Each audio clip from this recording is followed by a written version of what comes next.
Hold on.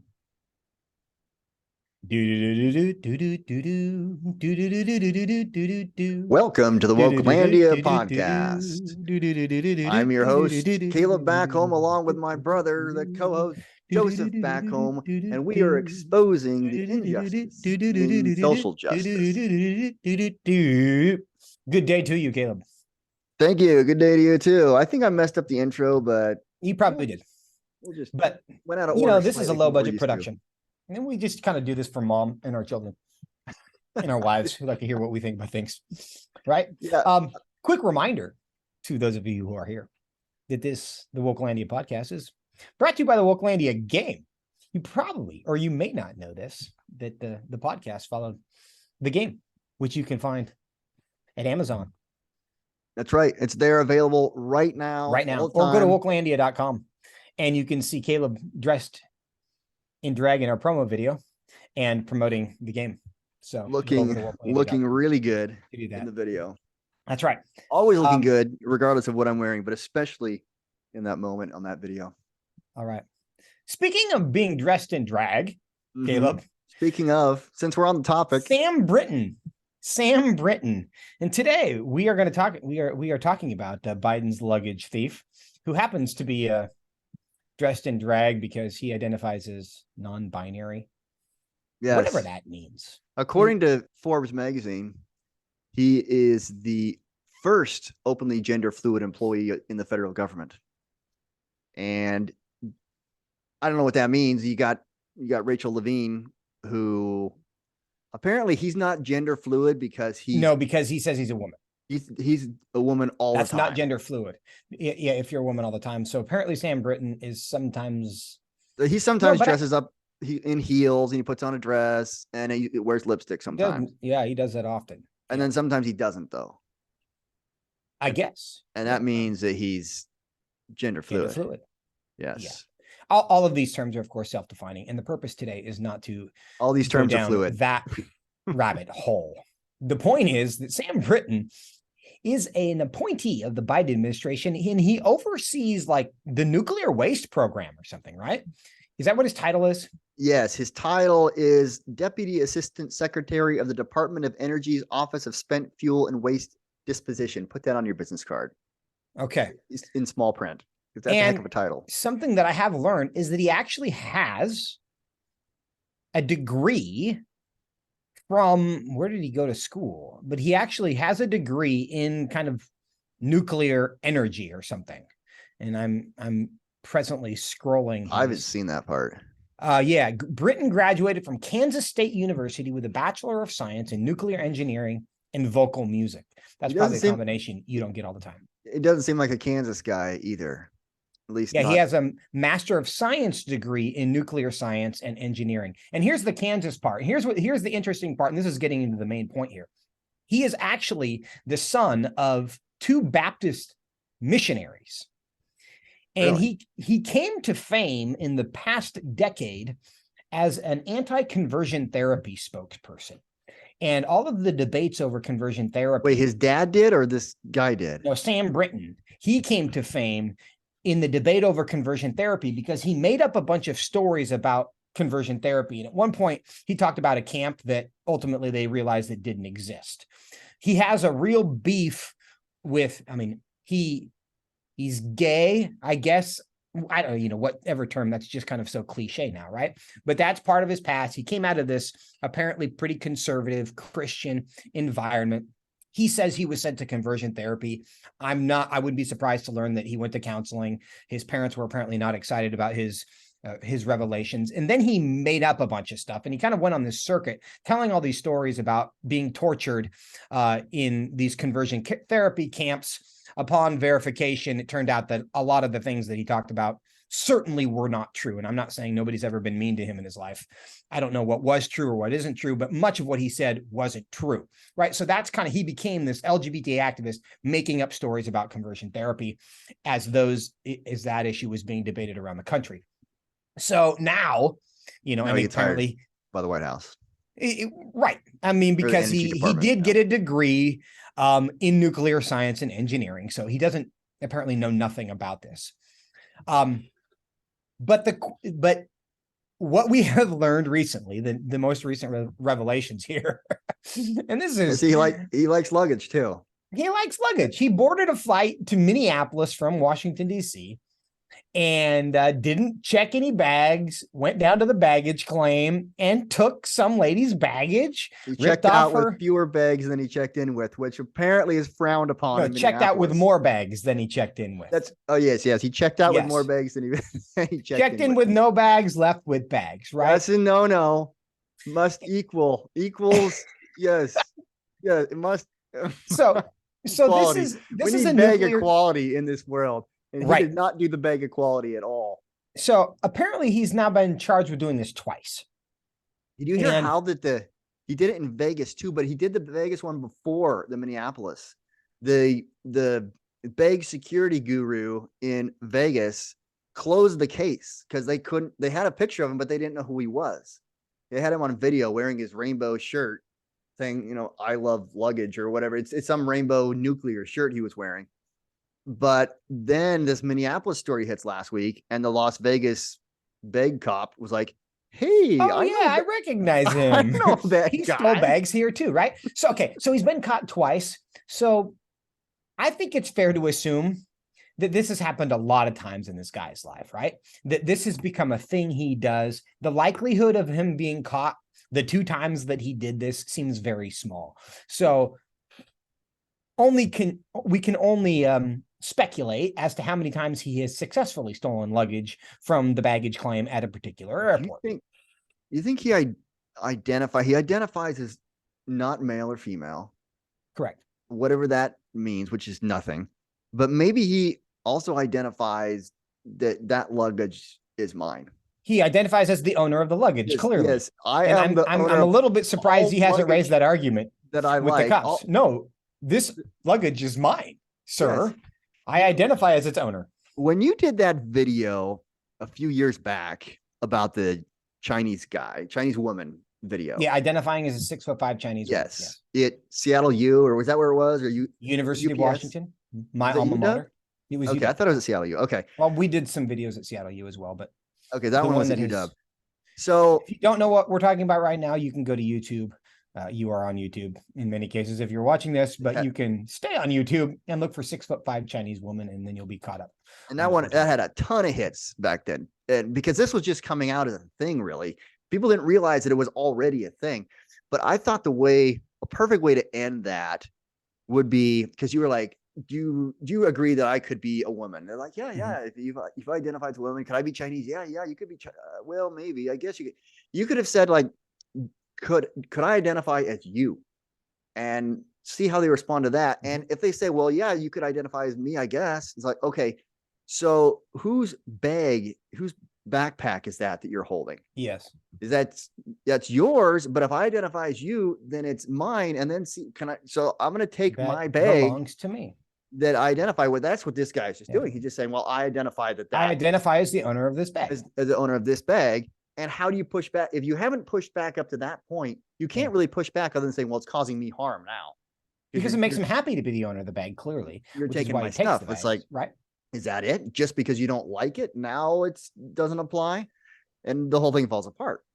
And that's what this guy's doing. The purpose, as soon as you apply the rules of logic to the life in Wokelandia, it begins to become very confusing, because he has built his entire persona and his identity, in fact, his entire career on this ability to just be whatever he wants to be, right? And so we can celebrate that. For some reason, we have not yet embraced the people's ability to identify as the owner of other people's stuff. We still have private property instincts that prevent us from saying, oh yeah, you can identify as the owner of my car or my house. But for no good reason other than I just don't like it. There's no logical distinction. We just haven't quite gotten there yet. We are not fully empowering people to live authentically and change their identity and live the truth that I own your things. I think Karl Marx was there though, so they need to catch up. Sure, he identified as the owner of a lot of things. We may get there. That he was not the owner of. But the question for our purposes today, and then we're going to get into this other story, and I think the thing we need to land on is how somebody like that becomes the head of a nuclear waste program in the White House. What were the qualifications? Now, granted, we've already discussed the fact that he had an actual degree. He'd studied this subject. But it is very reasonable to conclude that Sam Brinton, this and if you go on the internet and you look for pictures of this guy, you'll find some horrible, horrible things, just what his, what he does in his free time and allows himself to be photographed doing, right? 100% chance we would all agree, not the most qualified guy in America to be doing this, okay? Well, we wouldn't all agree, but yeah. No, you go to MIT, we could find some guys. No, I think we would all agree based on the science and what the actual job is. Had he ever run a nuclear waste program before? No, he happened to have a degree in it, so he'd studied some things. That's the whole point. You could go to any university in America and find somebody who is professionally more qualified to do this than Sam Brinton is. Any university in America that studies any kind of nuclear science. It depends on your judging criteria, though. And there's a separate set and of judging that's criteria, the whole point. That's the whole point of Wokelandia, because the reason he is in this position is not because he's brilliant, though he may be intelligent. It's not because he's the most qualified person for this job. It's because he identified as this LGBT activist. He identifies as non-binary. He checks all these identity boxes. Therefore, we're going to put you in this position. That's what Wokelandia does. It values the trivial above the meaningful. It values identity categories over competency, over character, over experience, the things that make you actually good at particular things. Now, of course, this is not the first time somebody in a professional job has been caught doing something they shouldn't have done, right? So Sam Brinton is not the only person to kind of embarrass people, but we have to think about how he got there in the first place. He has no business being in this job, but he was only there because of those criteria. This is what happened. It should be a negative, but in Wokelandia, it's not. It's a positive, but we know that he really is a male. And so if he says that he's not a male, either he's willing to say whatever he needs to say in order to get the approval of the crowd he wants, even if it's a lie, or he really believes this and he's got mental issues he's dealing with. And so a person like that doesn't surprise you that they just walk through the airport and say, "Oh, I identify that luggage as mine. Nice. That looks pretty. It's going to be, I'm just going to take it." And so, of course, not all thieves are having trouble identifying their own gender, but the idea that you would hire somebody above a bunch of other people because they fit these categories, when really these are negative things and you don't want to elevate that, but they see it as a positive. And the inability of the left of the woke to understand reality really is harmful. And this is a minor way that we see that in him bringing embarrassment. Typically, if you were to go work for a nuclear waste program in the federal government, you would have to go through a pretty rigorous background check to be involved in these things. Now, I don't know if they waived those criteria. I wouldn't be surprised to find out that Sam Brinton was not exposed to the same kind of background check that other people who are not, who do not fit these identity category criteria would be exposed to. If you just go get your average, like Joe Blow, anonymous, random, nuclear physicist, white guy, American, and say, "Hey, we're going to put you and you're going to go work for this nuclear waste program," they would go through a very rigorous testing because, dealing with nuclear waste is not a small thing. Sam Brinton, my suspicion is, was not subject to the same background analysis because they didn't want to find out, because the stuff, pretending things about yourself that are not real is a red flag, right? In most people's world, it's like, oh, maybe we shouldn't have you there. But in this case, it's an actual asset rather than a liability. And we see that across the board currently, especially in the federal government. We talked last week about Brittany Griner and how she was treated differently as a prisoner in Russia for precisely the same reasons, probably. Now, there's this dispute between the Russian government and the White House right now about whether they actually could have taken Paul Whelan instead of Brittany Griner, who's the Marine who was also in prison in Russia. The Russians say, hey, they had their choice and they chose the Black female athlete, lesbian, drug addict over the Marine who was in prison, who apparently also has his own kind of issues because he was discharged under less than ideal situations. But if they made that choice, why did they make that choice, right? It's because of the identity category. It's valuing things that are trivial over things that are meaningful. Let's get to one more example of this, though, because it's the first Gen Z congressman. His name is Maxwell Frost. He's from Orlando, and he is young by virtue of being the first Gen Z. How old is he? He's in his 20s, right? Yeah, no, he is. Yeah, he's Gen Z. He's 25 years old. Yeah, he's 25 years old. Just elected to Congress. Yeah, good for him, right? We're all celebrating this. Turns out he's come to Washington, D.C., and he's trying to get an apartment, as one does when they move to a new city and have to get a place to live. And he can't get an apartment because, by his own admission, he has, quote, really bad credit, right? So you've elected this guy to Congress, and he's young, 25, Gen Z, yay. He's black, yay. All of these things that we value in our elected officials when we're really concerned with identity categories. But he shows up in DC, can't get an apartment. Should we care about the credit of our elected officials? Now, and I wonder if this one isn't as good an example, and I'll let you push back on it. But the idea that he says he ran for office, he wasn't able to hold down a job because he was spending so much time running for office, and that's what it takes in this country to win. And so he racked up a bunch of debt and hurt his credit, and that's all there is to it. And that's what you got to do to get in. Okay. In my argument as a taxpayer and as somebody who's represented by people like this, right?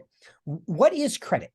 It's simply your ability to keep your promises, to live within your means, to make responsible choices, in some cases, to say no to things that you can't afford, right? If you can't afford it, then you don't buy it. If you make a promise to pay somebody something, you pay it. That's what a credit score does. It evaluates your ability to do that. And if you want to maintain good credit, you and I have lived in an environment where we didn't have a ton of money, right? So what did we do when we did not have a ton of money? We just didn't do stuff. There were stuff that we wanted to do that we didn't buy. There were things that we would like to have gone, and we didn't do that. There were homes that we would have liked to have owned, and we didn't own them, right? So when you don't have much stuff, you just don't promise people that you can pay them when you know you're not going to. It's not, having bad credit is not just, oh, I didn't have a lot of money. There's a lot of people who don't have a lot of money who have good credit because they don't make promises they can't keep. That's where you get in trouble with credit, is you make commitments that ultimately you're not able to fulfill. Right. Should we care about that in our elected officials? In my judgment, 100%. Yes, because that's the whole job, right? And we see the crisis of this in Washington, D.C., of people who can't do this, who say no to nothing. And that is, in fact, to me, the problem is if we did the political credit of our elected officials, I don't know how you measure that exactly, but we're spending so far beyond our means. And they all are. Yeah. And they all are, because it comes back to them in votes, right? Is like, I pay this interest group and this interest group and this interest group. I give them things they want that my grandchildren's grandchildren are going to pay for. They vote and they bring it back. They vote, and then they give me a slice of that in a campaign contribution. I benefit, they benefit. It's my grandchildren's grandchildren who are going to pay for it 150 years from now when I'm dead, and so what do I care, right? And that's kind of how we're operating.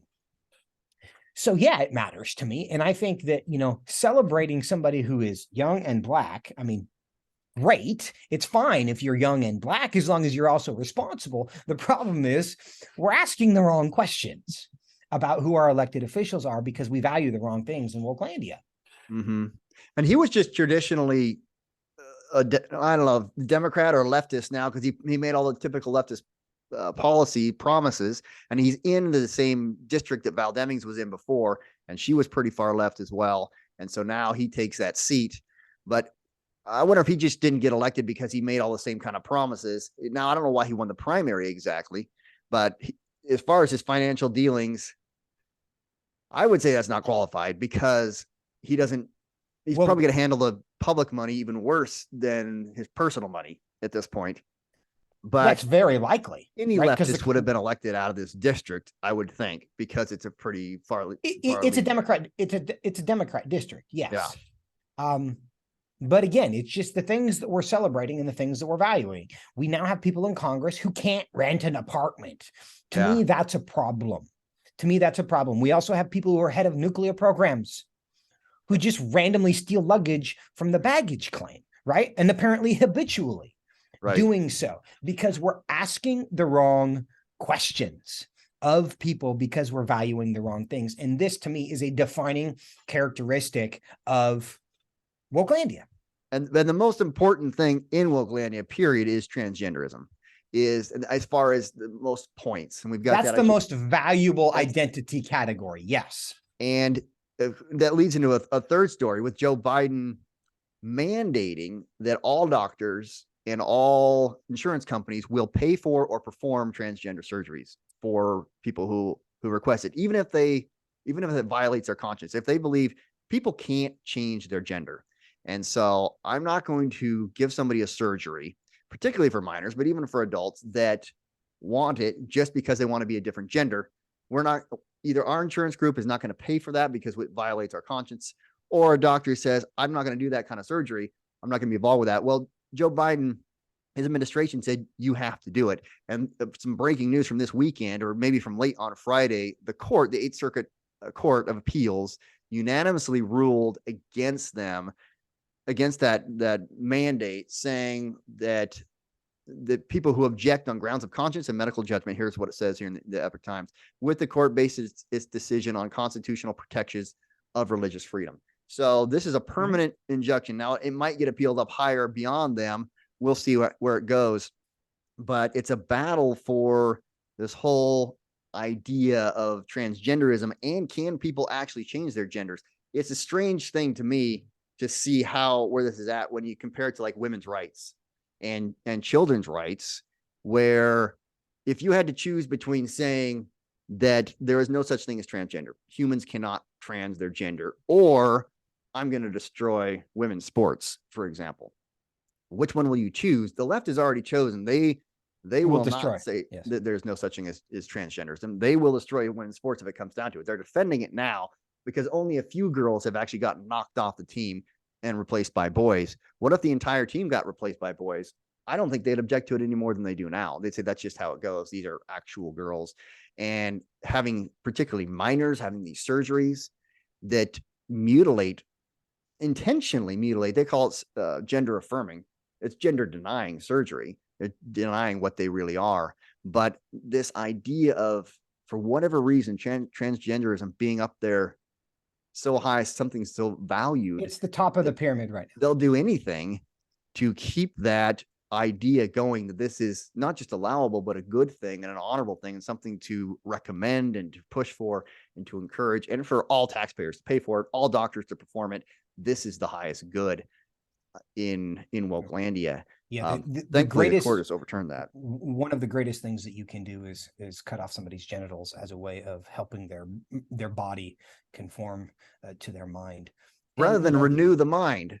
Let's mutilate the body. No, minds change all the time, and it just seems so obvious, but somehow in this world it's not obvious at all. Well, why is it not obvious? Because again, let's review the rules of Wokelandia. Outside of Wokelandia, we think of things in terms of true and false, right and wrong, right? Either you're 6'5" or you're 5'4" or whatever. In Wokelandia, it's not true and false, right and wrong. It's happy and sad. If it makes me happy, then it's true. If it makes me sad, then it's not true. That's the rule. And so if it makes me happy to believe that I'm a female, then I am. If it makes me happy to believe that the child I'm carrying, of course, I can't carry a child, but a woman who's carrying a child, if it makes her happy to believe it's not actually a baby, so she can kill it, then it's not a baby. That's how they determine the humanity. If it makes her happy to believe that it is a baby and we're going to have a baby shower and we're going to all bring diapers and baby clothes, then it's a baby, right? Yeah, that is a completely irrational perspective, but it is it's the epistemology that is used in Wokelandia. We don't use objective standards because objective standards are whiteness. Objectivity is a characteristic of whiteness, we are now told. So you can't even we have to reject, right? Objectivity itself is racist. So it's, how does it make me feel? If it makes me feel happy, then it's good. If it makes me feel sad, they would word it as harm, though. I think that's the word they would use, that you can't cause someone else harm. At least the best way they would word it that way. But the problem with that is, it's how do you determine, who determines harm? You do. because they believe that cutting off someone's genitals doesn't cause harm if they want that to happen, or even if a minor has been brainwashed into believing it's a good idea. And we've got so many people coming out lately saying, this was done to me and I consented because I was told by the adults around me, the influences around me, that this is a good idea. And now Right. 3 years later, 4 years later, whatever, it's like, that was a terrible idea. And now look at my life. What am I going to do? Because I've permanently damaged myself to this delusion. We're only allowed to look to evaluate happy and sad, therefore right and wrong, in the lens of the next 15 minutes. It's whatever desire I have right now. The current desire. The current desire determines what is true. And of course, this falls apart because desires change, knowledge change, experiences change. And when you it's possible to feel the exact opposite later that I do right now. And that's one of the things Wokelandia can't solve for. And that's why if you remove any sense of objective reality, independent of how we're feeling, then that's the roller coaster that we're on. The way I feel right now is I want to be a woman, therefore cut off my genitals. Well, 2 years from now, I want to feel like I want to be a man, and I already did something that makes that impossible, right? How do you reconcile? How do you solve that for me? Because now I want to be a man again, but I already cut off my anatomy, and you can't fix that, right? And so that's why a feelings-based epistemology is so dangerous, and why it's so much better to have some kind of North Star of some things are true, even if we don't want them to be true. So when our feelings are in conflict with those things, let's see if maybe we can get our feelings to align with reality rather than reality to align with our feelings. It really is just, what's your point of reference? And why? I ever since I was young, the word why is so big. Why are you the gender that you are? Why is it wrong to steal somebody's suitcase? Why is it wrong to mutilate another person's body, or why would it be right? And thinking it through and finding something concrete that won't change tomorrow or in a week or in a month. It's not progressive, but it's conservative. It's conserving what is true and what has always been true, and as far as we can tell, always will be true. And that's part of the big difference between conservative and progressive. Progressing into something new and changing all the time, always getting better. But just because it's changed doesn't mean it's better. Sometimes conserving what has been true and good is valuable and important, and that's what our worldview does. Yeah. If your feelings determine what is true, there can't be a permanent idea of truth, because your feelings are always subject to change. Yeah. Well, that's what we experiment with. We've gone longer than normal on this one, but I think we covered some good ground. Yeah, and let's bring this home with valuing the right things. And we were just talking about this in the terms of just our identity, but let's go back to the beginning where we're talking about Sam Brinton and why did he get in that position? Because we valued the wrong things. Why do we now have members of Congress who can't rent an apartment? Because we might not be asking the right questions, because we're valuing the wrong things. Because you might consider it, I mean, there are people who would consider it to be racist to ask certain people, well, how's your credit?